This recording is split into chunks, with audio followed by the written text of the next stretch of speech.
Morning friends, Ganesh Chaturthi की आप सभी को बहुत बहुत शुभकामनाएं। एक सुखद खबर और है जिसमें गवर्नमेंट द्वारा फाइनेंशियल ईयर 2020-21 असेसमेंट ईयर 21-22 की रिटर्न्स भरने का जो अंतिम तिथि थी उसको बढ़ा दिया गया है। मैं आज के संदेश के माध्यम से आपको याद दिला दूं कि ये गलतियां सुधारने का भी समय है।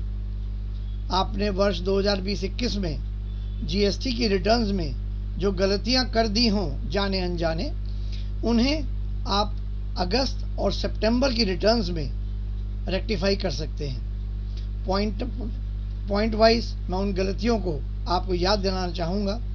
सबसे पहले, कोई आईटीसी जो आपका एलिजिबल आईटीसी हो, वो आपने अपनी रिटर्न्स में क्लेम करने से रह गया हो तो उन्हें आप इन दोनों रिटर्न्स में आप क्लेम कर सकते हैं। वर्ष 2020-21 में आरसीएम जो एप्लीकेबल है वो आपको जमा करके इनपुट भी उसी माह में आपको लेना था, जैसे एडवोकेट फ़ीस पर या गार्ड की फ़ीस पर। तो वो आप उसको यदि ना जमा किया हो तो इन दो रिटर्न्स में उसे भी जमा करके आईटीसी ले सकते हैं।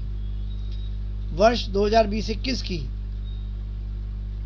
सप्लाई का कोई आपको debit note, credit note issue करने से रह गया हो, वो भी आप इन 2 माह की रिटर्न्स में एडजस्ट कर सकते हैं।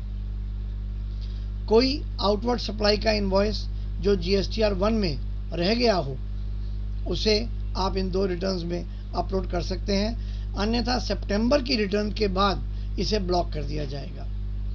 कोई रेक्टिफिकेशन हो जीएसटीआर 1 में, जो गलती हो गई हो जीएसटीआर नंबर की, बिल वैल्यू की, वो भी आप इन 2 रिटर्न्स के माध्यम से ठीक कर सकते हैं। सितंबर की रिटर्न के बाद उसे भी ब्लॉक कर दिया जाएगा। आपने जो आईटीसी 2020-21 में लिया हो अपनी 3B रिटर्न्स में, उसको 2A जो कि 14 अगस्त के बाद आपको अवेलेबल करा दिया गया है पूरे वर्ष का, उससे रिकंसाइल कर लें। कुछ ज़्यादा हो, कुछ कम हो तो उसको रेक्टिफाई कर लें। आपके किसी व्यापारी ने बिल नहीं अपलोड किए हों, उन्हें अपलोड करवा लें, उनको फॉलो अप करके।